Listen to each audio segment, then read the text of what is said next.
At ito na nga mga kababayan, dumating na po si VP Sara Duterte sa Ormoc City. Ayan, at dumiretso po siya dito sa isang mall, no, sa SM Center Ormoc. Ayan, so meron po siyang pinamili mga kababayan at nagulantang yung mga tao doon dahil bumisita doon or pumunta doon si VP Sara mga kababayan.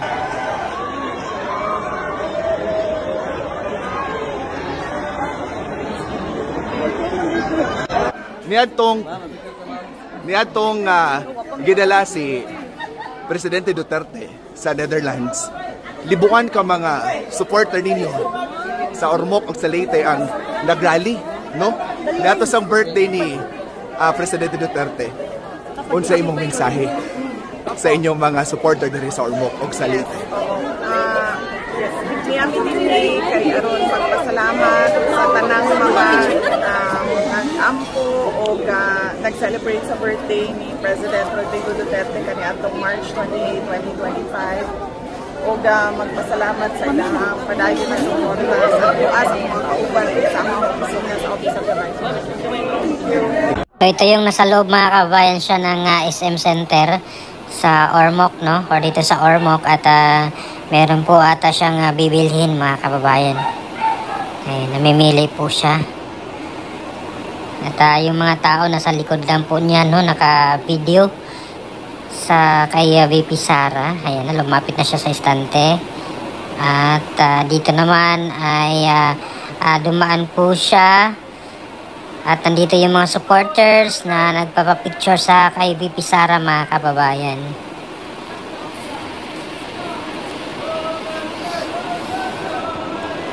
Ayan, so palabas na po ata si VP Sara dito mga kababayan, no? Dito sa SM Center. At ito po ay nasa bandang hallway. Ayan, sa hallway po ito. Ayan na, palabas na po siya.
Palihog sa mga tao.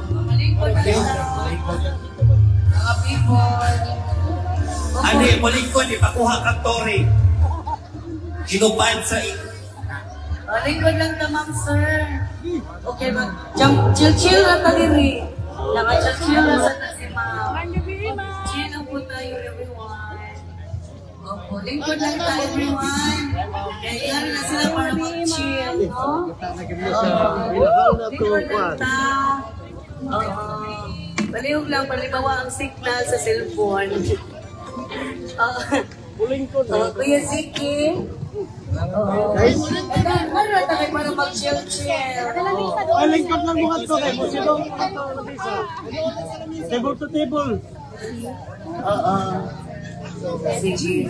Lingkod na tayo mga mabog, sir, sa itong mga cellphone. Yan ang mga sa lamesa. Ayaw na mo na kayo. Ano na para mag-chill? Lingkod lang sa staff.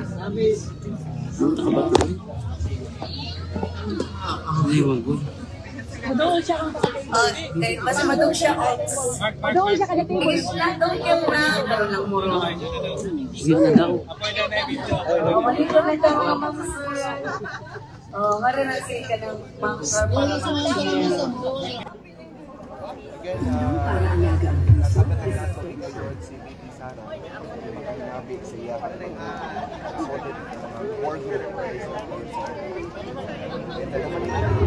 Siguro umano ka kapag siya lang ka na. Tagala na gusto niya yun. Duterte! Duterte! Duterte! Duterte! Duterte! Duterte!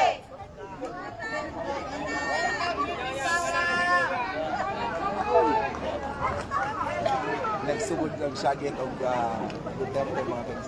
Apan doon yung mga nangita, asa puno ang si Kateki, ang Papong security. Bitaw, si Kateki. Unit ditoan. Tanungin natin, tanungin natin.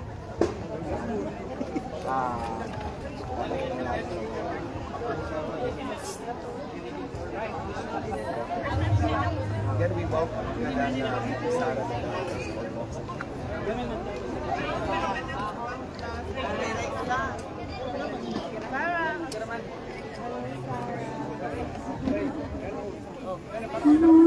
Welcome BP Sara, Ormoc City. Wala yung kasi first security zone sa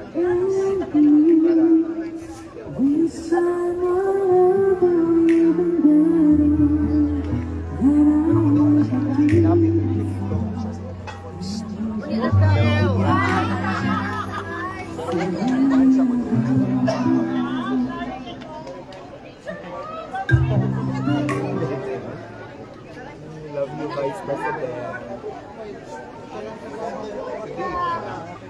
Mamo sir, nanuulan sa muli lang ta kay. Buwan na siya nag-istorya pa no sa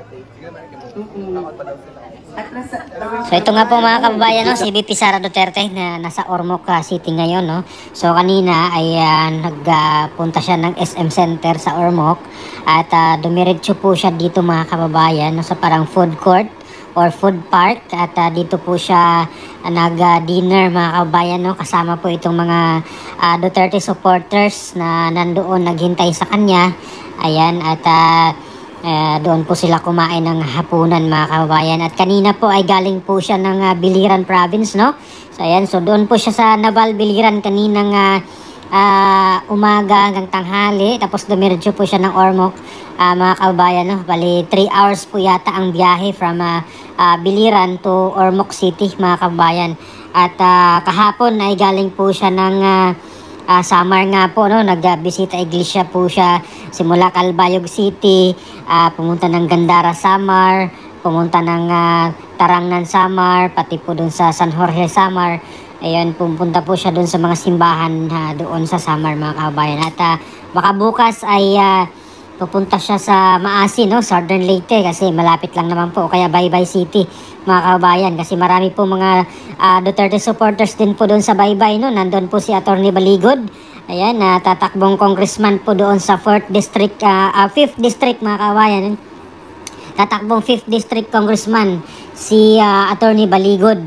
Ayan, at sa Maasin din siguro baka pupunta rin po to si VP Sara at magpasalamat, no, sa mga supporters ni Pangulong Duterte rin at sa Duterte family, mga kabayan. Kasi kaya nga nagpasalamat po si VP Sara doon sa mga taga Ormoc at taga Leyte na sumuporta kasi nung dakip nila at pagbitbit kay Pangulong Duterte sa the Netherlands ay talagang nagrally po ang libo-libong tao, mga kabayan, no? Doon po sa Ormoc City, nagkaraban po sila, nagmotorcade, nagingay at meron din pong prayer rally po sila, mga kabayan, at maging sa Baybay City, Leyte, ayan, sa Palo, doon po sa Javier, meron po silang ginawang motorcade or caravan. Tapos sa Maasin din, sa Maasin City, Southern Leyte, meron din po doong prayer rally, mga kabayan. At baka ikutin po ni VP Sara Duterte, mga kabayan, no, papuntang Southern Leyte. At baka dadaan pa siya ulit ng Tacloban, malay natin. Nandun po yung baluarte ni House Speaker, no? Ang Tacloban 1st District of Leyte po yun, mga kabayan. So 2 hours lang po ang biyahe from Tacloban to Ormoc, mga kababayan, no? Or Ormoc to Tacloban, vice versa. Nasa 2 hours to 3 hours po ang biyahe, mga kababayan. So ano pong opinion nyo, mga kababayan, dito po sa pag-ikot ngayon ni VP Sara sa Region 8, ayan, at nagpapasalamat po siya sa mga Duterte supporters, sa mga nagdasal para kay Pangulong Duterte, sa mga nagkaravan, ayan, sa walang humpay na suporta kasi itong Ormoc City, mga kababayan, ay talagang overwhelming din po ang support nito, no?